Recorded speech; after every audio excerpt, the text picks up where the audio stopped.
Mató a su primer hombre a la edad de 13 años. Luchó en grandes batallas y nunca perdió ni un solo duelo. Como era zurdo, desarrolló una técnica desconocida con 2 espadas que nunca fue igualada. Pero también es famoso por su astucia, su estrategia y su dominio de la psicología de la batalla.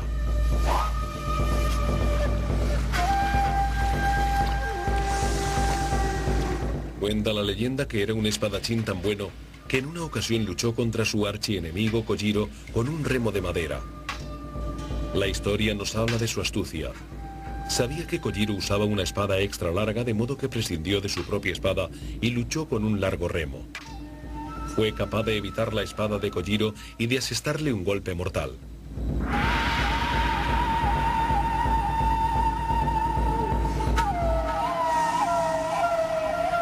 Pero el siglo XVII llevó el antiguo mundo samurái hacia su final. Un señor de la guerra, Ieyasu Tokugawa, obtuvo el control militar e impuso la paz en todo el territorio. Los samuráis se convirtieron en una clase sin tierra.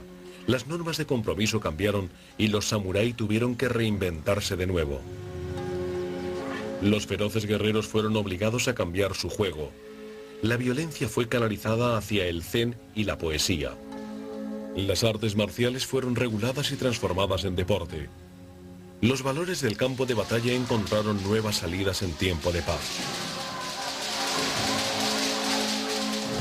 Uno de los mayores cambios que vemos es que se pasa de un estado de guerra civil a uno en donde gradualmente se establece la paz.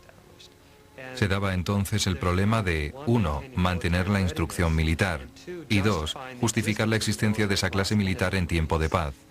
Creo entonces que algunas justificaciones intelectuales son explicaciones de lo que es el papel de los samurái en la sociedad. En tiempos de paz, el papel del samurái se había cristalizado en la filosofía abstracta del Bushido, una categoría fundamentada en un código ético, el estilo samurái puro. El Bushido se asienta en varios principios, incluidos una lealtad extrema, un acercamiento espiritual a la muerte y un austero código ético. Pero los feudos continuaban entre la nobleza y el enfrentamiento violento era común. Nada ilustra mejor el código de lealtad y muerte del Bushido que la auténtica historia de los 47 Ronin. En 1701, el señor Asano fue ridiculizado por su enemigo hasta que acabó blandiendo su espada con ira en el domicilio imperial. Un crimen castigado con la ejecución. Realizó un suicidio ritual o seppuku. El seppuku era un modo honroso de morir, un favor concedido por el régimen a un criminal.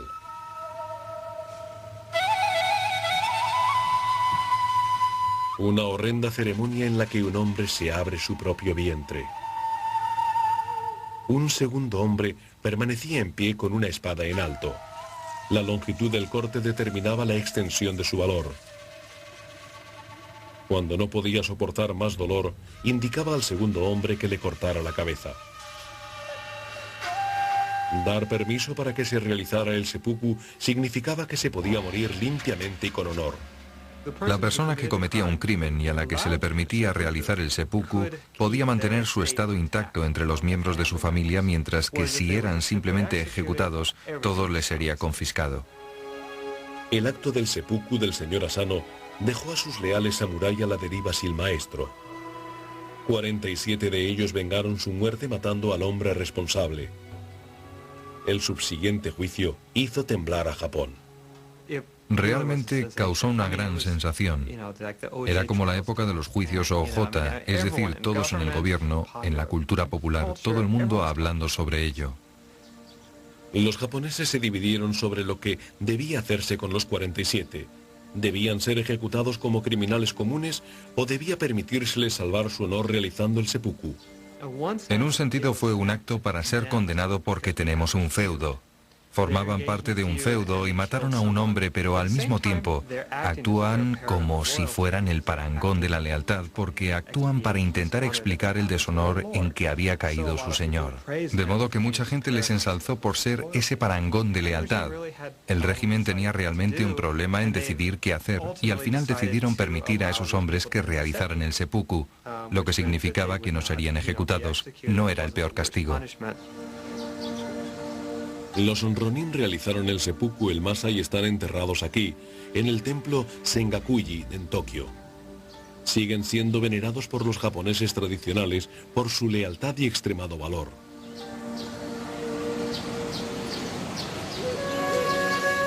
En ese nuevo orden de paz, Musashi, el santo de la espada, también se transformó. Durante las guerras fue un bárbaro samurái leal a su señor. En tiempo de paz no tuvo amo y se dedicó a la meditación. Un espíritu libre y errante, un Ronin. Y los Ronin eran una casta diferente. Existen muchos Ronin. Eran muy prominentes en el siglo XVII. Unos serían el equivalente de los gamberros, aterrorizando a la población local e intentando sacarle el dinero.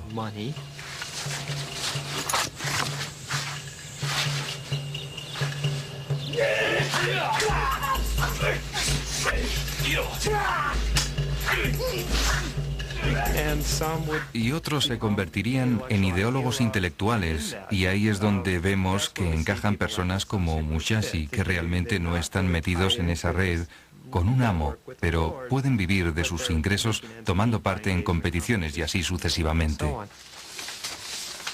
Taiso Sakamoto es un joven artista comercial muy influenciado por un auténtico Ronin, Ryoma Sakamoto, un auténtico samurái espadachín del siglo XIX con el mismo nombre familiar. Taiso Sakamoto cree que como artista debe también seguir el estilo libre Ronin.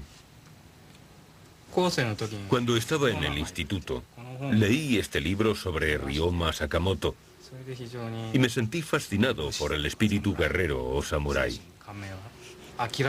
Aprendí a no renunciar a las cosas con demasiada facilidad y a ser más independiente. Los Ronin son criaturas libres, no están atados por las reglas.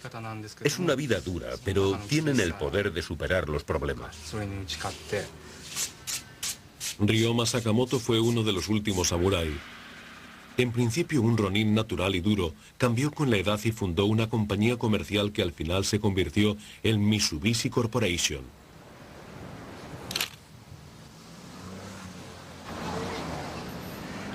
No creo que los japoneses actuales tengan el tipo de espíritu que los samurái tenían en los viejos tiempos.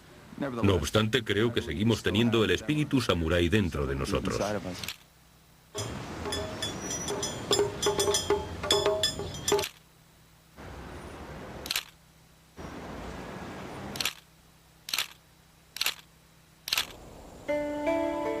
Casi 350 años antes de Taiso Sakamoto, el más famoso de todos los Ronin, acabó aquí su viaje. A la búsqueda de un auténtico significado, Musashi pasó la mayor parte de sus últimos años dedicado a la contemplación en este retiro budista en la montaña. Este recinto religioso tenía cientos de años cuando Musashi llegó aquí en el siglo XVII. Las laderas están salpicadas con las caras en piedra de 500 discípulos que miran bondadosamente a todo el que pasa. Uno de los creyentes que lo visitan es Michihiro Matsumoto, traductor de los escritos de Musashi.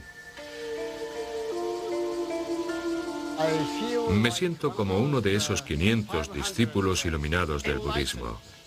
Aquí me siento un poco nervioso y excitado, pero ya no tengo mariposas en el estómago. Tengo el espíritu de Musashi en el estómago. Por eso me siento firme.